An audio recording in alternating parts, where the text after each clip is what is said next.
kedatangan kita adalah untuk umrah, bukan untuk berperang. Tapi siapa yang mencoba untuk menghalangi kita, memerangi kita, maka kita akan perangi juga. Artinya kata Abu Bakar, kita niatnya bukan untuk berperang, kita untuk berangkat umrah. Tapi kalau ada yang macam-macam, mau menghalangi kita, mau memerangi kita, ya sudah, kita ladeni saja. Maka kemudian mereka pun berangkat. Nah, orang-orang Quraisy ketika mendengar bahwasanya Rasulullah SAW dan para sahabat itu hendak pergi ke Masjidil Haram dalam rangka untuk menunaikan ibadah umrah, itu kemudian melakukan rapat apa yang harus mereka lakukan. Mereka kemudian bersepakat bagaimanapun caranya ini harus dihalangi, jangan sampai Rasulullah dan para sahabat itu masuk ke Masjidil Haram menunaikan ibadah umrah.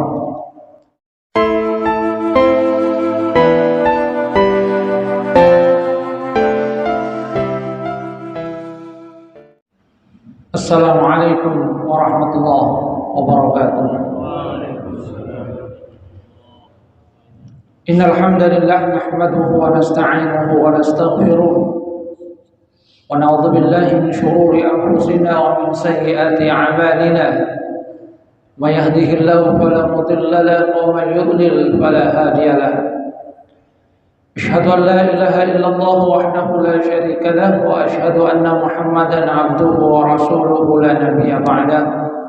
Allahumma salli ala Muhammad wa ala ali Muhammad kama sallaita ala ali Ibrahim wa barik ala Muhammad wa ala ali Muhammad kama barakta ala ali Ibrahim fil alamin innaka Hamidum Majid.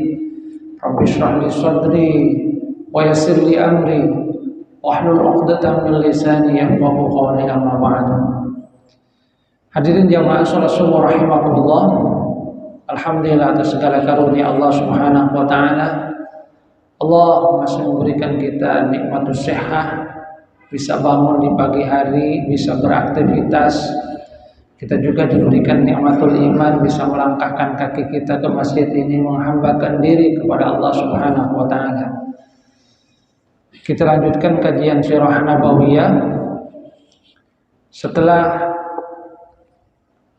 Rasulullah sallallahu alaihi wasallam sudah berusaha untuk meminimalisir hal-hal yang bisa menghambat perkembangan dakwah, maka kemudian terjadi perkembangan yang cukup baik dalam hal ini mengenai keamanan, termasuk juga tentang kokohnya kedudukan umat Islam yang ada di Madinah. Nah, ketika di Madinah ini Rasulullah SAW pernah bermimpi bahwasanya beliau bersama para sahabat memasuki Masjidil Haram, mengambil kunci Ka'bah, kemudian tawaf dan berumrah, di mana sebagian dari mereka mencukur rambutnya sampai habis gundul, sebagian lagi memendekkannya. Sehingga hal ini merupakan satu isyarat bagi Rasulullah SAW bahwasanya Allah Subhanahu wa taala menjanjikan kepada beliau bahwa beliau dan para sahabat akan menunaikan ibadah umrah. Karena ru'yatu an-nabi, mimpi dari nabi itu adalah bagian dari nubuwah, bagian dari tanda kenabian, bukan mimpi biasa, kan, tetapi merupakan bagian dari wahyu juga yang diberikan oleh Allah Subhanahu wa taala. Karena itulah beliau kemudian memberitahukan hal tersebut kepada para sahabat bahwa kita nanti akan menunaikan ibadah umrah pada bulan Dzulqa'dah tahun ke-6 Hijriah. Rasulullah SAW kemudian berangkat bersama dengan sekitar 1.400 orang sahabat. Dalam riwayat yang lain 1.500. Rasulullah SAW pada saat itu didampingi oleh istri beliau Ummu Salamah. Beliau kemudian mengangkat Abdullah ibnu Ummi Maktum sebagai penguasa sementara di Madinah. Maka berangkatlah Rasulullah Shallallahu Alaihi Wasallam bersama para sahabat, di mana mereka itu tidak membawa senjata kecuali senjata yang memang biasa dibawa oleh musafir, yaitu pedang dalam keadaan ada dalam sarungnya sebagai bentuk jaga-jaga. Jadi pedang yang ada dalam sarungnya. Artinya memang Rasulullah Shallallahu Alaihi Wasallam dan para sahabat tujuannya itu adalah untuk menunaikan ibadah umrah, bukan dalam rangka berperang. Akan tapi tetap mereka menjaga diri dengan membawa pedang yang ada dalam sarung. Maka mereka kemudian bertolak menuju Mekah.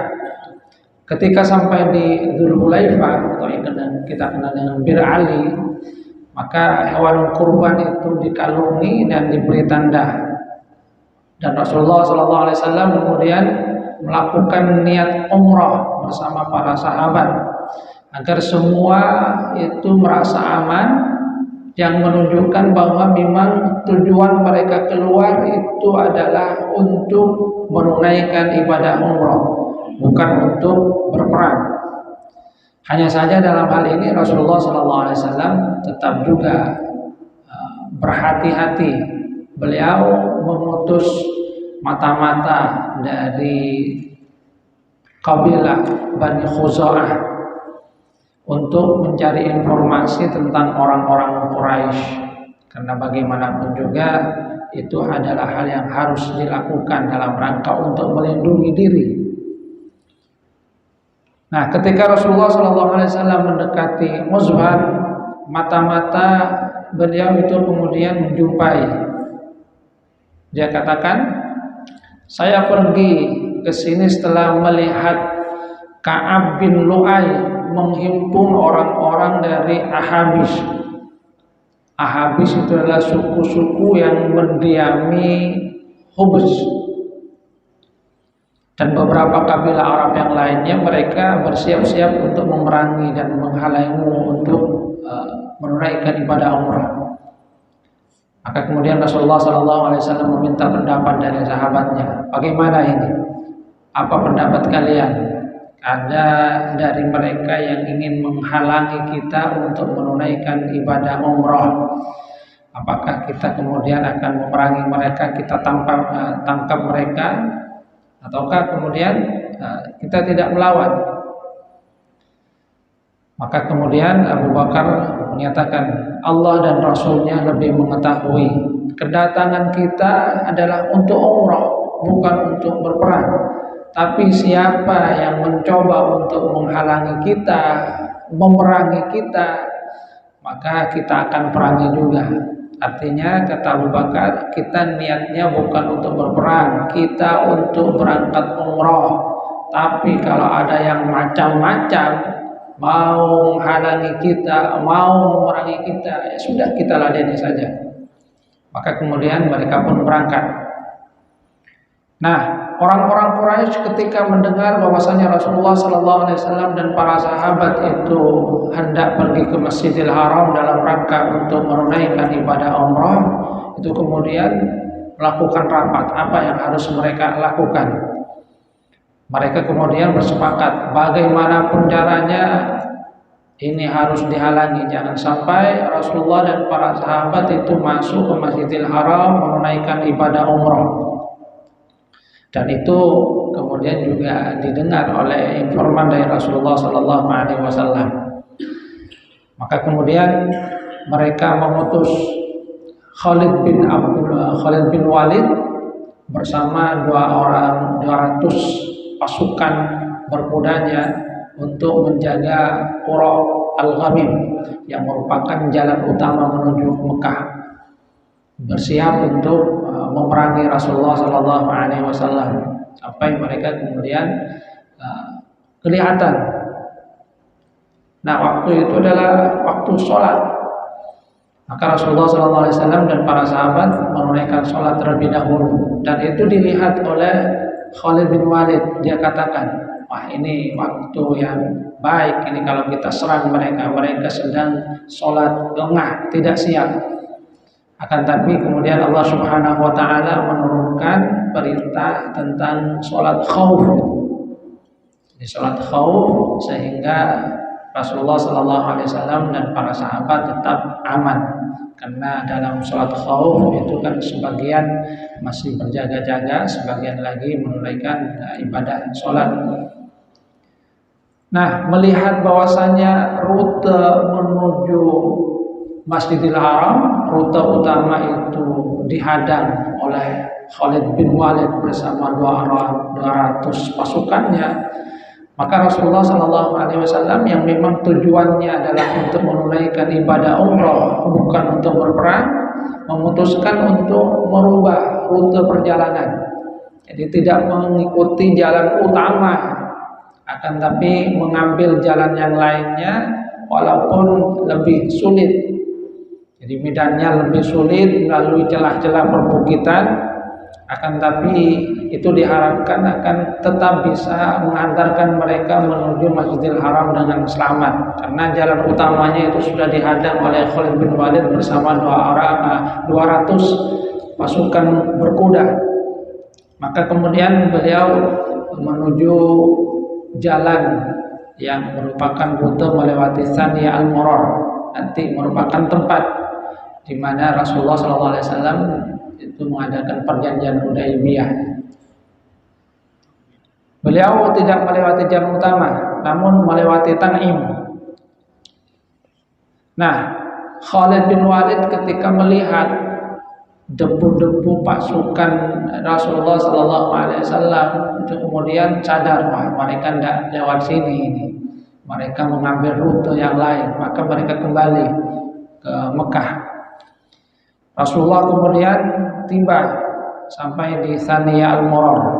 Nah, di tempat itu unta beliau itu tiba-tiba duduk. Orang-orang kemudian mengatakan bangkit, akan tetapi ternyata tetap duduk, sehingga Rasulullah SAW menyatakan, unta saya ini tidaklah duduk karena keinginan sendiri, akan tapi ada yang menahannya, yaitu malaikat. Kemudian kata Rasulullah SAW, demi Allah, jika mereka meminta kepadaku satu rencana guna mengagungkan hormatullah, tempat-tempat memuliakan Allah, pasti aku akan berikan kepada mereka. Rasulullah kemudian membentak untanya bangkit dan kemudian terus bergerak hingga singgah di ujung Hudaybiyah. Nah, di Hudaybiyah itu ada telaga yang airnya itu sedikit. Sahabat kemudian meminumnya, akan tapi karena airnya sedikit maka mereka kekurangan. Nah, di istilah kemudian kita akan melihat mukjizat juga dari Rasulullah SAW. Rasulullah kemudian mengambil anak panah dan ditancapkan di tempat itu.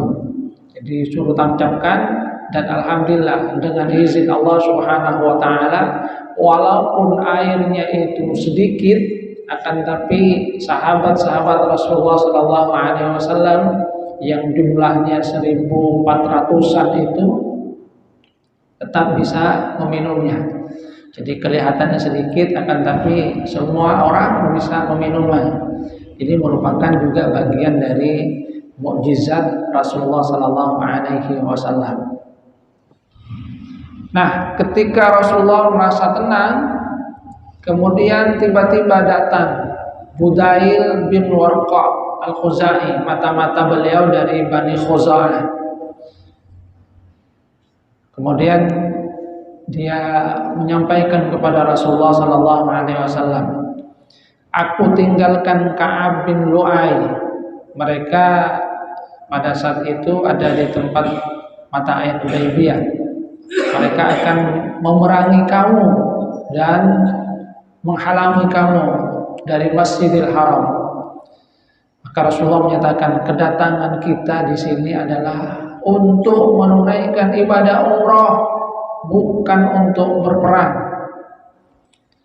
Perang itu sudah menghabiskan energi orang-orang Quraisy. Maka sampaikan, jika mereka itu membiarkan saya menunaikan ibadah umrah tidak mengganggu, maka kalau mereka meminta bantuan tentang persoalan masalah makanan dan lainnya akan saya bantu, akan saya berikan supply. Tapi jika mereka menolak dan mereka menghendaki perang, maka demi Allah aku akan perangi mereka demi urusan ini sampai tetes darah penghabisan, dan biarlah Allah Subhanahu wa taala yang menuntaskan urusannya. Maka Budail itu kemudian menjumpai orang-orang Quraisy, menyampaikan apa yang disampaikan oleh Rasulullah sallallahu alaihi wasallam. Bahwasanya Rasulullah sallallahu alaihi wasallam menyatakan bahwa kalau mereka menghendaki Rasulullah sallallahu alaihi wasallam untuk memberikan suplai bantuan kepada mereka, maka Rasulullah bersedia. Yang penting beliau itu tidak dipersulit untuk menunaikan ibadah umrah. Akan tetapi kalau mereka menghendaki perang, maka Rasulullah SAW siap untuk berperang. Jadi itu yang disampaikan kepada mereka. Akhirnya orang-orang Quraisy mengutus Muqris bin Hafs untuk mendatangi Rasulullah SAW, dan Rasulullah menyampaikan apa yang disampaikan. Bahwasanya kalau memang mereka itu mempermudah, maka Rasulullah siap kalau mau dimintai bantuan, suplai makanan.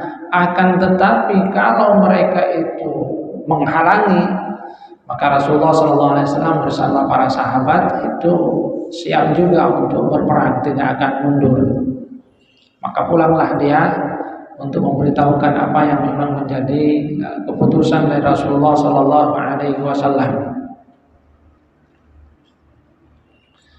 Dan disitulah kemudian terjadi perdebatan di kalangan orang Quraisy, apakah mereka itu akan membiarkan Rasulullah SAW ataukah memeranginya. Karena memang tujuannya memang untuk bukan untuk berperang ya, akan tapi memang untuk menunaikan ibadah umrah. Kata utusannya, saya melihat hewan kurban itu. Hewan kurban itu sudah dikalungi, diberi tanda. Kalau menurut saya mereka memang itu tidak berniat untuk berperang. Mereka memang berniat untuk menunaikan ibadah umrah, tidak mau berperang. Karena mereka mungkin juga khawatir jangan-jangan Rasulullah SAW itu ingin berperang, akan tapi melihat bahwasanya hewan-hewan kurbannya itu sudah ditandai, dan itu memang merupakan bagian dari hal yang ditampakkan oleh Rasulullah SAW untuk menunjukkan bahwa beliau dan para sahabat tujuannya adalah menunaikan ibadah umrah, bukanlah untuk berperang.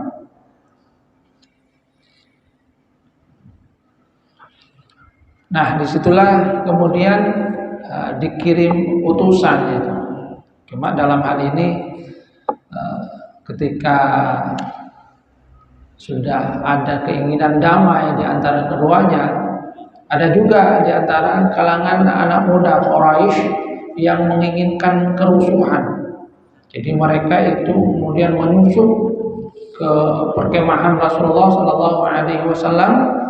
Mereka berusaha untuk menghalangi perdamaian itu, menyusup di malam hari. Akan tetapi pasukan dari Rasulullah SAW di bawah pimpinan Muhammad bin Maslamah itu kemudian berhasil menangkap mereka. Jadi menangkap mereka semuanya, sekitar 70 orang dari mereka itu menyusup hendak membuat kekacauan, sehingga diharapkan setelah terjadi kekacauan itu akan terjadi perang. Akan tapi berhasil ditangkap semuanya. Namun karena Rasulullah SAW itu memang menginginkan untuk damai, untuk menunaikan ibadah umrah, bukan untuk berperang, maka mereka semua dibebaskan. Itu menunjukkan sekali lagi bahwasanya Rasulullah SAW dan para sahabat memang tujuannya adalah untuk menunaikan ibadah umrah. Nah, untuk itulah kemudian Rasulullah SAW mengutus sahabat beliau, yaitu Utsman bin Affan, sebagai duta untuk menegaskan kepada orang-orang Quraisy. Awalnya itu yang mau diutus adalah Umar bin Khattab. Tapi kata Umar, ya Rasul, saya tidak berasal dari Bani Ka'ab. Jadi tidak ada yang dari Bani Ka'ab yang akan membela saya nanti kalau saya diganggu. Utuslah Utsman bin Affan. Kenapa? Karena sanak kerabatnya itu banyak di sana dan dia pasti akan menyampaikan apa yang engkau mau. Maka Rasulullah SAW kemudian mengutus Utsman bin Affan. Sampaikan kepada mereka bahwa tujuan kita ke sini bukan untuk berperang. Kita ini untuk berumrah dan ajak juga mereka untuk masuk Islam. Maka kemudian Rasulullah SAW mengutus Utsman bin Affan itu. Utsman bin Affan banyak kerabatnya memang yang masih ada di Mekah walaupun mereka belum masuk Islam. Maka berangkatlah Utsman bin Affan hingga berpapasan dengan orang-orang Quraisy di Baldah. Mereka bertanya, "Kamu mau kemana?" Kata Utsman bin Affan, "Rasulullah mengutus saya untuk begini-begini." Kata mereka, "Kami sudah dengar apa yang kamu katakan, maka laksanakan keperluan kamu." Maka kemudian mereka menyambut Utsman bin Affan. Cuma kemudian Utsman bin Affan setelah menunaikan misinya itu agak lama di sana. Setelah misinya selesai, mereka bahkan mempersilahkan Utsman bin Affan untuk tawaf. Tapi dia menolak karena ingin terlebih dahulu bersama dengan Rasulullah SAW. Nah, disinilah kemudian karena lama maka terdengar isu bahwasanya Utsman bin Affan itu ditawan oleh orang-orang Quraisy. Barangkali mereka itu ingin berunding dan baru kemudian mereka memulangkan. Jadi agak lama memang Utsman bin Affan bersama dengan kaumnya karena mereka ingin berunding terlebih dahulu, baru kemudian mereka akan memulangkan Utsman bin Affan dengan jawaban dari orang-orang Quraisy. Cuma kemudian terdengar isu bahwasanya Utsman bin Affan itu ditawan, bahkan kemudian ada isu bahwasanya juga dibunuh. Nah, ketika mendengar kabar tentang itu, Rasulullah SAW kemudian mengatakan, kita tidak akan beranjak dari sini sebelum mereka memerangi. Jadi sebelum mereka memerangi, kita juga akan memerangi mereka. Disitulah kemudian Rasulullah membaiat para sahabat. Kalau memang benar Utsman bin Affan itu dibunuh, maka mereka siap untuk berperang. Karena walaupun mereka itu tujuannya damai, akan tapi ketika mereka sudah memulai terlebih dahulu, mereka tidak akan mundur. Maka mereka kemudian berbaiat. Nah, setelah baiat itu, kemudian terdengar juga bagi orang-orang Quraisy bahwasanya Rasulullah SAW dan para sahabat itu berbaiat, dan mereka pun sesungguhnya juga gentar. Bagaimanapun juga Rasulullah SAW dan para sahabat itu jumlahnya kan banyak, 1.400-an. Walaupun mereka tidak datang dengan persenjataan penuh, akan tapi mereka kan tetap membawa pedang. Artinya siap juga kalau memang berperang. Nah, ketika melihat bahwasannya situasi sudah genting seperti itu, bahwa Rasulullah dan para sahabat sudah siap kalau memang Utsman itu benar-benar terbunuh akan berperang, maka orang Quraisy kemudian mengutus Suhail bin Amr untuk membuat perjanjian damai dengan Rasulullah SAW. Cuma setelah baiat rampung itu, Utsman datang dan berbaiat juga. Artinya kalau memang mereka itu tetap tidak mau untuk memberikan kesempatan kepada Rasulullah SAW untuk umrah, maka mereka siap untuk berperang. Maka diutuslah Suhail bin Amr. Disinilah kemudian terjadi apa yang kita kenal dengan perjanjian Hudaybiyah. Kenapa disebut dengan perjanjian Hudaybiyah? Karena terjadi di tempat yang bernama Hudaybiyah. Dalam hal ini kemudian terjadi perbincangan cukup lama antara Suhail bin Amr dengan Rasulullah Sallallahu Alaihi Wasallam, dan sepakat ada beberapa hal yang dihasilkan dalam perjanjian itu. Pertama, yaitu Rasulullah Sallallahu Alaihi Wasallam harus kembali ke Madinah tahun ini dan tidak boleh masuk Mekah. Tapi pada tahun yang akan datang kaum muslimin itu boleh untuk masuk Mekah, tinggal di sana 3 hari, cuma hanya boleh membawa senjata biasa yang dibawa oleh pengendara, yaitu pedang di dalam sarungnya, dan orang Quraisy tidak boleh untuk mengganggu. Ini yang pertama. Mereka tahun ini kembali, tapi diperbolehkan tahun depan untuk menunaikan ibadah umrah. Kemudian yang kedua, disepakati juga gencatan senjata selama 10 tahun antara kedua belah pihak. Jadi semua merasa aman, saling menahan diri 10 tahun. Kemudian barang siapa yang ingin bergabung ke dalam perjanjian Muhammad, dia boleh melakukannya. Sebaliknya, yaitu yang ingin bergabung kepada orang Quraisy, maka mereka itu dipersilahkan. Jadi kabilah-kabilah yang ada di luar Mekah itu boleh memilih akan berpihak kepada Rasulullah Sallallahu Alaihi Wasallam atau kepada orang Quraisy. Jadi kalau mereka ikut dalam perjanjian itu, jadi perjanjiannya Nabi Muhammad bersama orang Quraisy, maka mereka itu juga berarti ikut dalam perjanjian damai tadi. Selama 10 tahun mereka itu melakukan gencatan senjata. Jadi artinya kabilah yang bergabung itu berarti dianggap bagian dari perjanjian itu juga, sehingga bentuk kezaliman yang terjadi kepada kabilah yang ikut dalam perjanjian itu berarti kezaliman terhadap pihak tersebut. Kemudian yang keempat, siapa saja yang mendatangi Muhammad dari pihak Quraisy tanpa izin walinya, melarikan diri, maka dia harus dikembalikan kepada mereka. Sebaliknya yang datang dari mereka, jadi dari Muhammad, dari Rasulullah SAW dari Madinah ke Mekah, maka itu tidak perlu dikembalikan.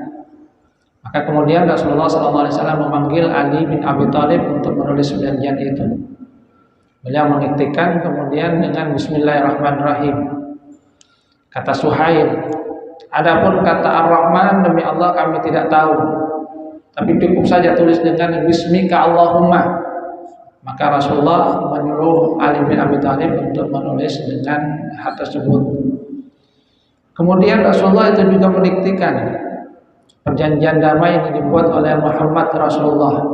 Suhail kemudian berkata lagi, kalau kami ini mengakui engkau adalah Rasulullah, tentu kami tidak menghalangi kamu untuk menunaikan ibadah umrah menuju Masjidil Haram, tidak akan mengurangi kamu. Jadi cukup saja tulis Muhammad tanpa embel-embel Rasulullah. Rasulullah kemudian juga menyatakan supaya ditulis Muhammad bin Abdullah tanpa Rasulullah. Ali itu enggan untuk menghapus kalimat Rasulullah. Tapi kemudian Rasulullah kemudian yang menghapusnya sendiri, sudah hapus saja. Karena bagi Rasulullah yang terpenting itu adalah terjadinya perjanjian damai seperti ini. Ketika mereka itu sudah mengajarkan perjanjian damai, berarti kedudukan dari Rasulullah SAW itu sesungguhnya kan sudah diakui, walaupun mereka masih belum mengakui beliau sebagai Rasul utusan Allah Subhanahu Wa Taala. Akan tapi kedudukan beliau itu sebagai wakil dari Madinah itu sudah diakui. Maka kemudian dihapuslah. Selesailah perjanjian itu. Kabilah Khuza'ah bergabung dengan Rasulullah Sallallahu Alaihi Wasallam. Cuma ada hal yang mengganjal para sahabat Rasulullah Sallallahu Alaihi Wasallam. Apa itu? Pertama, mereka itu tidak bisa menunaikan ibadah umrah itu. Kemudian yang kedua adalah poin yang terakhir itu, dalam pandangan mereka ini tidak adil. Kalau yang datang dari Mekah kemudian ingin bergabung kepada Rasulullah SAW harus dikembalikan lagi ke Mekah. Sementara kalau yang dari Madinah ingin bergabung ke Mekah tidak harus dikembalikan. Gimana ini kok tidak adil itu? Tapi itulah yang kemudian yang menjadi perjanjian antara Rasulullah SAW bersama dengan orang Quraisy yang diwakili oleh Suhail bin Amr. Nah, ketika perjanjian ini sudah dilakukan, kemudian tiba-tiba datang Abu Jandal dalam keadaan kaki diborgol, dia melarikan diri sampai kemudian ke tempat kaum muslimin. Maka Suhail berkata, nah ini kasus pertama yang harus diperkarakan, ini harus dikembalikan. Maka Rasulullah SAW, kita belum menuntaskan perjanjian ini. Kata Suhail, ya kalau begitu tidak usah perjanjian kalau memang seperti itu. Sehingga kemudian Rasulullah SAW menyatakan, ya sudah, relakkanlah dia demi aku. Maka kemudian kata Rasulullah SAW, bersabarlah wahai Abu Jandal, bersabarlah. Sungguhnya Allah itu akan memberikan pahala kepadamu. Allah akan memberikan jalan keluar kepadamu. Karena memang ini ujian pertama. Sudah disepakati kemudian datang. Padahal dalam perjanjiannya kalau ada yang datang dari Mekah maka harus dikembalikan. Umar bin Khattab itu sampai kemudian memberikan support juga, sabar wahai Abu Jandal, sungguhnya mereka itu seperti halnya darahnya anjing. Seandainya tidak ada perjanjian itu mungkin akan marah Umar bin Khattab itu. Dan kemudian Rasulullah setelah itu menyuruh sahabat, sudah, karena sekarang kita tidak jadi umroh, maka sekarang kita harus menunaikan dam, kita sembelih kurban. Akan tetapi sahabat itu banyak yang enggan. Jadi enggan, gimana kita sudah berangkat, kok tidak jadi, ini mau pulang.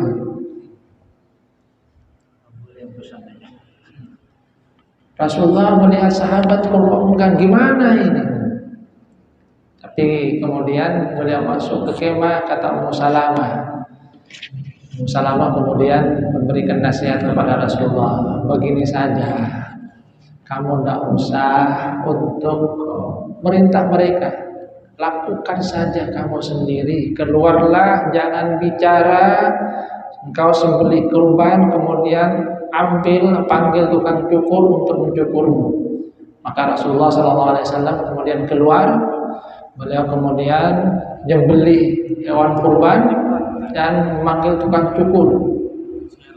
Melihat Rasulullah SAW melakukan hal itu, maka para sahabat kemudian tanpa diperintah itu kemudian juga langsung melakukannya.